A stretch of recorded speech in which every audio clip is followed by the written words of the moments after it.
Quick warning, there's some graphic stuff in here, so just be aware just in case you want to click off.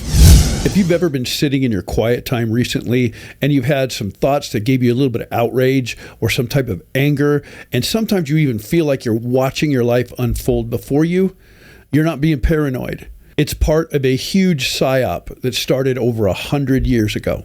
So all of this did not start with the phone that's in your pocket. It did not start with online arguing with people behind the keyboard on social media. There's a reason why scrolling onto posts that make you really angry is kind of addictive. There's a reason why the Overton window has shifted so far that mental illness is being presented as normal. It was designed to be that way. Let me quickly take you back just over 100 years to show you where this began. The year was 1921. And the place was called the Tavistock Institute in London. This whole thing was developed specifically dealing with soldiers that had shell shock that we now call PTSD. But that's not what they were actually doing. After those experiments were over, they continued on civilians.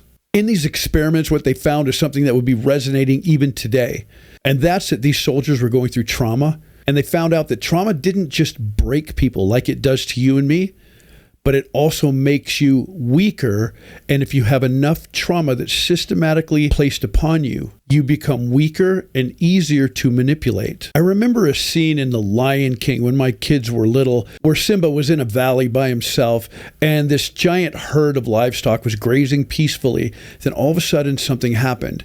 And within an instant, it turned into a raging, charging herd that would spell death for anything that it ran over. As with these experiments, some people behind the scenes were finding out that if you push the right button, you can take docile, peaceful people and you can turn them into a herd of stampeding, raging, angry people that are hell-bent on destruction. A couple of decades later, we have Operation Mockingbird that comes out. And by now, what they have found out is that headlines of newspapers can sway public opinion.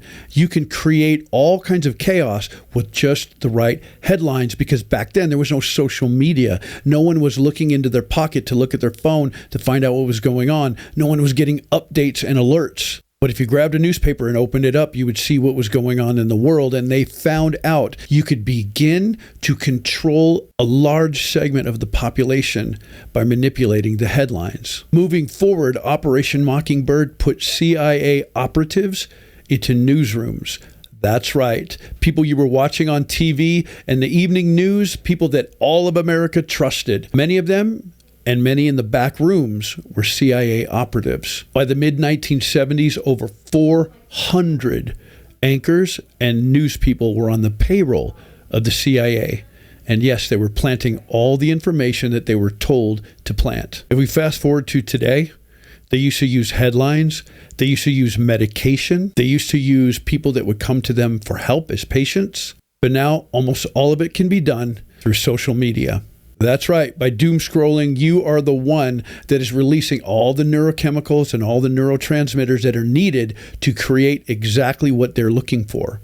So no longer do you have to go to some creepy place and be admitted to some place to be experimented on. No, there's no lab like that you have to worry about anymore. Now that laboratory is in your pocket. Every time you swipe, every time your thumb presses on that screen and starts to scroll, your mind is being mapped out by an algorithm. Based on what you spend more than 1 second paused on, feeds the algorithm. The scary thing here is that these algorithms are not just arbitrary. They're not there to bring you the things that you want. They're there to condition you to want the things that are being brought to you. Through the algorithm, they can figure out what releases dopamine in your brain that you want to look at. They can find out what releases cortisol into your system that'll get you angry and upset. And they will continue to fractionate you using the dopamine for the up and the cortisol for the down over and over until the neurons in your brain and the way that they're mapped out belong to the system. That's right. You are being taught what to hate. You're being taught what to cheer for. You're being taught what to love. You're being taught to see things as normal that are clearly not normal. You are being conditioned and you are being trained. The scary part about this is, given enough time, depending on the traits of the person, your thoughts will cease to be your thoughts and they will become their thoughts, because they're implanting desires and anger and frustration and oppression into your brain. And in this way, they're pushing that button that I told you about at the beginning with that herd that was peacefully grazing when Simba was in the valley.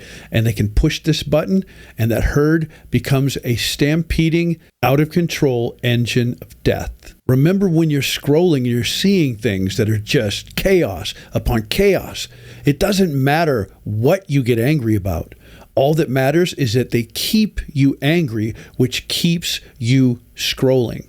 If you pay attention right now, look at the percentages of people who are clinically depressed. Look at how many children are confused or depressed. Look at how many adults are waking up with a sense of dread.